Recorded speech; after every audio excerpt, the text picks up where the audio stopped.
I felt the heat that enveloped me.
Ray survived being shot by Anastasia and ran over by Henry and was brought to Knapford Hospital. A group of surgeons had fitted him with 4 extra robotic arms. Due to the first half of his head being heavily injured, he had a part of a robotic head fitted. He then ran out of the room, admiring his cybernetic fittings. He then arrived at the house of 22-year-old Christine Lillian. "My God, what happened to you?" she asked.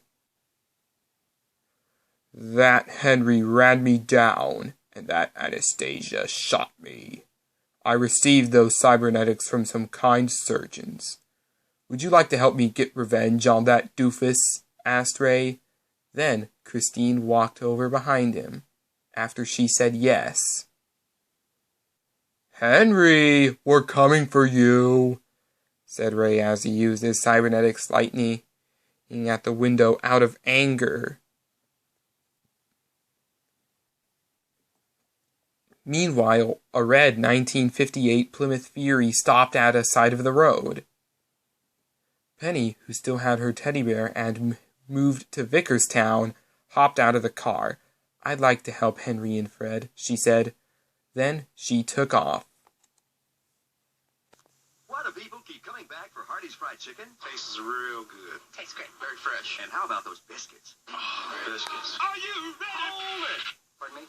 It's the perfect 10 deal. Get 10 pieces of Hardee's fried chicken and 5 biscuits for only $5.99. That's 10 gigantic pieces, 5 warm right from the oven. Biscuits, $5.99. And in the morning, don't forget Hardee's 99-cent breakfast values. Okay, now. Are you ready for some real food? Yeah. Hardee's.